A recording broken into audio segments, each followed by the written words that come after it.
Bonsoir à tous. C'est la quatrième étape du Tour de France féminin. La Suisse Marlène Reusser enfile le maillot jaune à l'issue du contre-la-montre individuel. 21 km entre Gevrey-Chambertin et Dijon.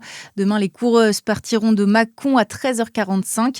Au programme, une étape accidentée de 140 km avec une arrivée à Belleville en Beaujolais. Des frères et sœurs interpellés après un salut nazi au musée de la Résistance de Besançon. Les faits se sont déroulés hier dans une salle où se trouve le drapeau du Troisième Reich. L'homme et la femme de 36 et 41 ans ont évoqué une bêtise lors de leur interrogatoire. Selon le directeur de la Citadelle, interrogé par l'Est républicain, ces actes sont en forte hausse depuis le début de l'année. Une douzaine a été signalée, du jamais vu depuis la réouverture du musée en 2023. Une plainte a été déposée aujourd'hui. L'inquiétude des libraires indépendants de Lons-le-Saunier. Ils viennent de lancer une pétition en ligne pour protester contre le projet d'implantation d'une Fnac en périphérie de la commune à Montmoreau. Les 4 établissements précisent qu'ils cohabitent déjà dans un équilibre fragile et redoutent la concurrence d'une grande enseigne. Leur disparition serait aussi une perte pour la vitalité du centre-ville, selon les libraires.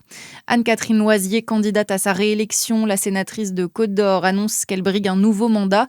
L'élu centriste, soutenu par le président du conseil départemental, François Sauvadet, conduit une liste commune avec le sénateur LR Alain Houpert, la vice-présidente du conseil départemental Marie-Claire Bonnet-Vallée, le président de l'association des maires de France de Côte-d'Or, Ludovic Rochette, et la première adjointe au maire de Beaune, Anne-Gaëlle Catino. L'élection se tiendra le 27 septembre.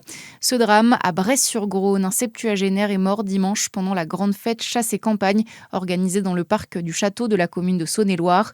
La victime s'est étouffée pendant le repas. Sa famille était également présente. Un temps de recueillement a été organisé.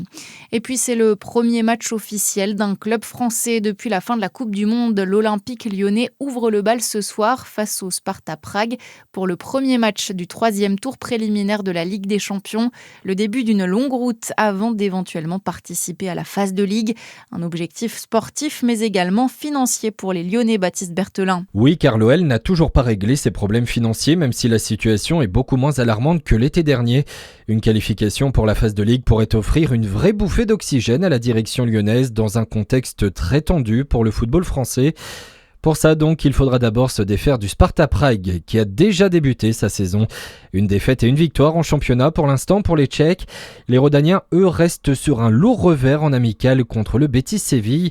Un mini-championnat commence pour le coach lyonnais Paolo Fonseca qui pourra compter ce soir sur sa recrue star de ce mercato, le Belge Loïs Openda. Sparta Prague OL, coup d'envoi de cette rencontre à 20h en République tchèque avant le match retour au Groupama Stadium mardi prochain.